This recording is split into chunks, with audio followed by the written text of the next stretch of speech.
Hello friends, आपका एक बार फिर से स्वागत है मेरे चैनल एक्सेल्स डाइव पर।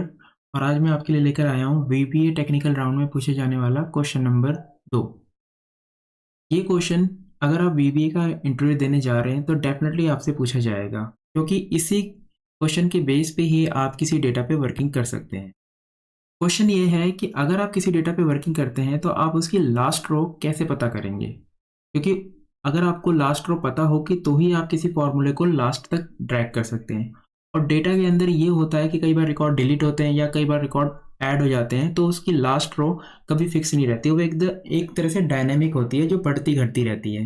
तो उस कंडीशन में आपको कोई ऐसा कोड पता होना चाहिए जिसके बेस पे आप उसकी लास्ट रो पता कर सकें। तो चलिए हम कोड लिख के देखते हैं कि किस कोड के थ्रू हम किसी भी डेटा की लास्ट रो फाइंड कर सकते हैं। ये आपकी शीट है जहाँ पे आपके पास डेटा है, और ये आपका कोड विंडो है जो कि ऑल्ट F11 से आपको दिखेगा। और ये है शीट की प्रॉपर्टी जिसके बैकग्राउंड में मैं कोड लिखूंगा। तो सबसे पहले हमें क्या करना होगा, हमें एक सब प्रोसीजर लिखना होगा। और जैसा मैंने लास्ट वीडियो में बताया था कि सब प्रोसीजर हमेशा आप ऐसा लिखिए जिससे आपको प्रोसीजर का नाम पढ़ के ही पता चल जाए एग्जैक्टली इसके अंदर किस किस बारे में बात हो रही है या आपने इसके अंदर क्या कोड लिखा है। तो हमें क्या करना है, हमें फाइंड करनी है लास्ट रो। तो फाइंड द लास्ट रो।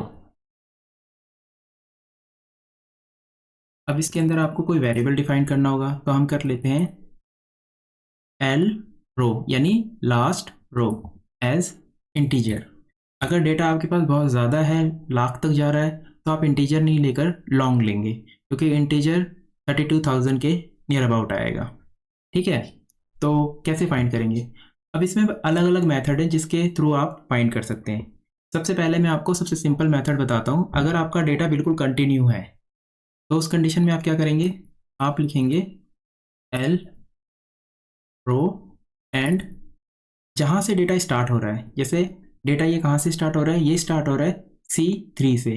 अगर हम हेडर लें, और अगर हम हेडर नहीं लेते, हम सिर्फ रिकॉर्ड लें, तो रिकॉर्ड स्टार्ट हो रहा है C4 से। तो इसके अंदर आएगा C4। देन आप इसके अंदर एंड और डाउन, एक्सेल डाउन क्लिक कीजिए और यहाँ पे रो लिख दीजिए और इसे मैसेज में पास आउट कर दीजिए, या आप इसे डीबग भी कर सकते हैं। डीबग के थ्रू हम इसे प्रिंट करवा देते हैं। ठीक है, अब जो भी यहाँ पे कोड रन होगा उसका रिजल्ट यहाँ पे आएगा। तो देखिए मैं रन करता हूँ इसे, ये देखिए। तो ये क्या दिखा रहा है, इसकी जो लास्ट रो है 23 है, पर ये कोड उस जगह पे काम नहीं करेगा जहाँ पे आपका कोई भी रिकॉर्ड बीच में ब्लैंक होगा। फॉर एग्जाम्पल मान लीजिए ये वाला रिकॉर्ड में इसे ब्लैंक कर देता हूँ। इस कंडीशन में अगर मैं ये कोड रन करूंगा तो वो यहाँ पे आके रुक जाएगा और आपको लास्ट रो क्या रिटर्न करेगा, 13। ये देखिए इसने 13। इसका मतलब ये एक सही फॉर्मूला नहीं है जिसके बेस पे आपको लास्ट रो पता चलेगी, क्योंकि अगर कोई भी रिकॉर्ड बीच में ब्लैंक हुआ तो वो वहीं पे स्टॉप हो जाएगा। तो इसके लिए हम क्या करेंगे, हम इसके लिए कोई दूसरा कोड लिखेंगे जिससे हमें लास्ट रो पता चले।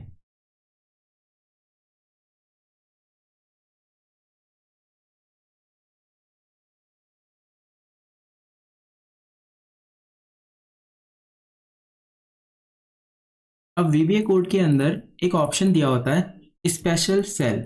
उसके अंदर कुछ ऑप्शन प्रोवाइड किए गए हैं, जैसे फॉर्मेट का, वैलिडेशन का, ब्लैंक।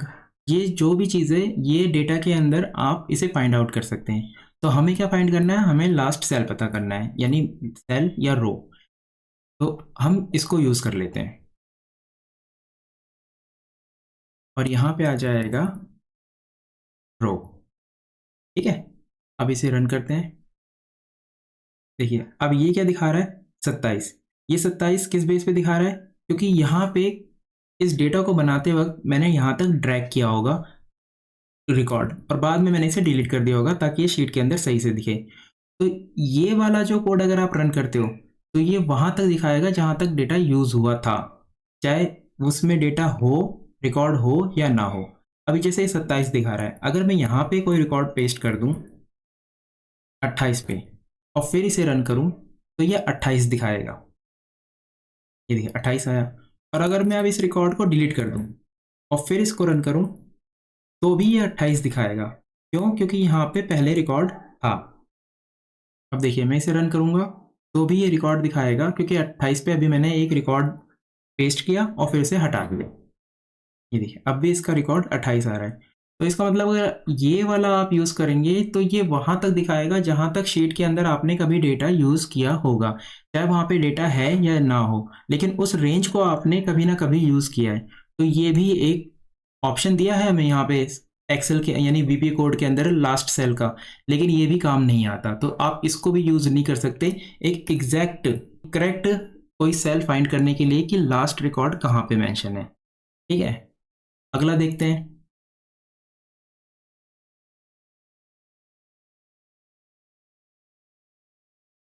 अब यहाँ पे ऑप्शन है सेल। सेल के अंदर आपको दो चीज पास करनी होती है, एक रो और दूसरा कॉलम। तो हमारा कॉलम कौन सा है? हमारा कॉलम है 3, क्योंकि ए बी मैंने ब्लैंक छोड़ा हुआ है और तीसरे कॉलम पे लिखा हुआ है। अब यहाँ पे अगर मैं ये लिख दूं रोज काउंट एंड कॉलम 3 एंड रो, तो ये क्या दिखाएगा? यहाँ पे रोज काउंट का मतलब है कि जितनी भी रो है इसके अंदर वो सारी काउंट कर लो। तो टोटल कितनी है, कितनी रो है हमारे पास? एक्सेल के अंदर कितनी रो होती है? 10,48,576। तो ये वाला रिकॉर्ड आपको रिटर्न करेगा। ये ओवरफ्लो दिखा रहा है, क्यों? क्योंकि मैंने इंटीजर लिया है। मैंने स्टार्टिंग में आपको बताया था ना कि ये 32,000 के ऊपर नहीं जाएगा। अगर मुझे लाख के ऊपर वर्किंग करनी है तो मुझे क्या करना पड़ेगा? मुझे लॉन्ग लेना होगा। अगर मैं लॉन्ग इसका डेटा टाइप लेता हूँ तो देखिए इसका रिजल्ट क्या आया?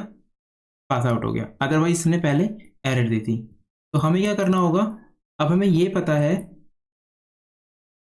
कि ये वाला जो रिजल्ट है ये है। तो अगर मैं यहाँ से ऊपर आऊँ तो ये एग्जैक्ट यहाँ पे आके रुकेगा, क्योंकि बीच में कहीं पे भी कोई रिकॉर्ड नहीं है। तो मैं इसमें क्या चेंज करना होगा? मुझे इसके अंदर सिर्फ चेंज करना होगा एंड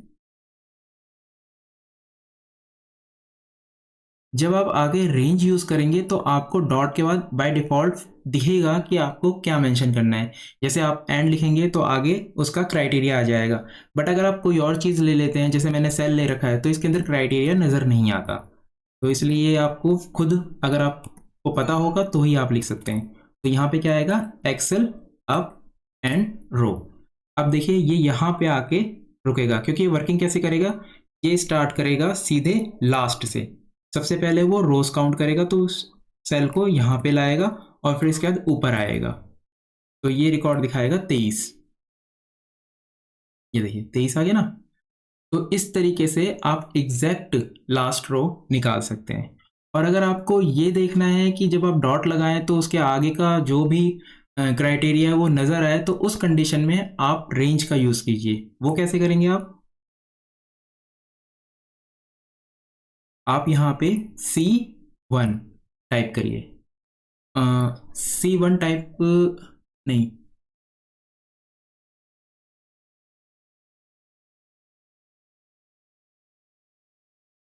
आप यहाँ पे रेंज लिखिए, उसके बाद इन्वर्टेड कॉमा सी।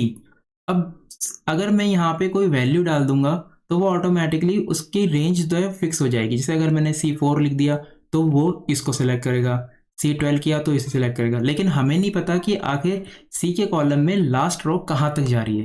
तो इसलिए हम इसके साथ कोई वैल्यू नहीं लिखेंगे, इसके साथ इन्वर्टेड कॉमा लगाएंगे, एंड का यूज़ करेंगे और फिर यही जो ऊपर रोज काउंट लिखा हुआ है इसी को लिखेंगे। मीन्स हम सबसे लास्ट में जाएंगे सबसे पहले। उसके बाद देखिए यहाँ पे अब ये दिख रहा है ना, क्योंकि यहाँ आगे रेंज यूज़ किया है। जब मैंने सेल यूज़ किया था तो इसके आगे इसका क्राइटेरिया नहीं ओपन हो रहा था। यहाँ पे एंड लगाएंगे, उसके बाद अप लगाएंगे एंड रो। अब अगर मैं इसे रन करता हूँ तो ये आपको एग्जैक्ट रो दिखाएगा C13, लेकिन ये रिटर्न सिर्फ रो नंबर करेगा तो आपको यहाँ पे सिर्फ 23 ही आएगा। ये देखिए 23 आ रहा है। अब इस कंडीशन में अगर मैं इस रिकॉर्ड को बढ़ा दूं, मैं यहाँ पे 4 रिकॉर्ड और पेस्ट कर देता हूँ और बीच में ब्लैंक भी छोड़ देता हूँ। अब ये रेंज कहाँ पे आ गई है? 29 पे, तो ये 29 ही दिखाएगा। ये देखिए, तो ये जो फॉर्मूला है लास्ट रो, यही सबसे परफेक्ट माना जाता है अगर आपको किसी भी सेल के अंदर उसकी रो पता करनी है। और जहाँ पे मैंने C लिखा हुआ है वहाँ पे अगर डेटा 1 से स्टार्ट हो रहा है, मान लो यहाँ सीरियल नंबर डले हुए हैं या फिर एम्प्लॉय कोड डला हुआ है, तो आप उसे ए को सिलेक्ट कर लो और वो लास्ट से अपने आप डेटा पिक कर लेगा। और इसी तरीके से अगर आपको कॉलम पता करना है कि कॉलम कहाँ तक जा रहा है, तो आप इसके अंदर एक और वेरिएबल डिफाइन कीजिए, डेटा टाइप उसका इंटीजर ही लिखिए, लेकिन यहाँ पे लास्ट COL यानी कॉलम पता करना है हमें। और इसमें क्या फॉर्मूला आप फीड करेंगे, अब इसके अंदर अगर आप यहाँ पे C लिखेंगे और फिर रो काउंट करेंगे तो रो तो काउंट करनी नहीं है, आपको कॉलम काउंट करना है। तो उस कंडीशन में आप यहाँ पे क्या करेंगे, कॉलम्स काउंट, और कॉलम काउंट करने का मतलब है यहाँ से स्टार्ट होगा वो, तो यहाँ से उसे लेफ्ट आना है। तो हम क्या करेंगे, तो इसके अंदर हम करेंगे and left and column name. अब मैं इसे रन करता हूँ, लेकिन इसके अंदर छोटी सी मिस्टेक है, वो आपको मैं एक्सप्लेन करता हूँ। जब मैं इसे रन करूंगा तो इसका देखिए रिजल्ट क्या आ रहा है, 1 क्यों आ रहा है, क्योंकि यहाँ पे कॉलम मैंने C लिखा हुआ है और ये फिक्स है, यहाँ पे जो भी वैल्यू पास आउट होगी वो कॉलम C को ही दिखाएगी। तो उस कंडीशन में यहाँ पे ये मिस्टेक हो जाएगी, तो इसके लिए आपको यही चीज़ यहाँ पे लिखना पड़ेगा। आप रेंज के अंदर यही टाइप कर दीजिए, बस रो की जगह आप कॉलम काउंट करवाइए, ठीक है। और यहाँ पे रेंज के अंदर हमें क्राइटेरिया C1 A1 लिखना होता है, तो आपको इसको सेल में ही चेंज करना पड़ेगा। अब रो आप इसके अंदर रखिए 1 2 3, क्योंकि हेडर ही है जो सबसे ज़्यादा हमने फिल कर रखा है लास्ट तक। तो यहाँ पे आ जाएगा, रो हो जाएगी हमारी 3, और कॉलम हमें पता नहीं है तो हम वहाँ पे कॉलम काउंट लिखेंगे और उसके बाद एंड से लेफ्ट बैक आएंगे। अब देखिए बिल्कुल एग्जैक्ट कॉलम दिखाएगा ये H, और H कितने नंबर पे है, अगर हम इसे काउंट करें तो ये पड़ेगा 1 2 3 4 5 6 7 8, 8वें नंबर पर, ये देखिए 8 नंबर आ गया। तो कॉलम के लिए आपको सेल का ही यूज़ करना पड़ेगा, क्योंकि अगर आपने उसके साथ कोई C A B डिफाइन कर दिया तो वो ऑटोमेटिकली फिक्स हो जाएगा। A डिफाइन करते ही वो कॉलम 1 ही पकड़ेगा, D डिफाइन करते ही वो कॉलम 4 ही पकड़ेगा। तो वहाँ पे हम रेंज के साथ कॉलम नहीं डिफाइन कर सकते, जब आपको लास्ट कॉलम पता करना होगा उस कंडीशन में आपको सेल का यूज़ करना पड़ेगा, ठीक है। और एक फॉर्मूला मैं यहाँ पे आपको ड्रैग करके दिखा देता हूँ कैसे करेंगे आप, अगर आपके पास डेटा है तो। जैसे यहाँ पे आपने सम का फॉर्मूला लगा रखा है, अब इस फॉर्मूले को आपको ड्रैग करना है। तो आप कैसे ड्रैग करेंगे, आप इसके ऊपर सेल सेलेक्ट कीजिए, उसके बाद जो आपने लास्ट रो निकाली है उसके बेस पे ही हम इसे ड्रैग करेंगे।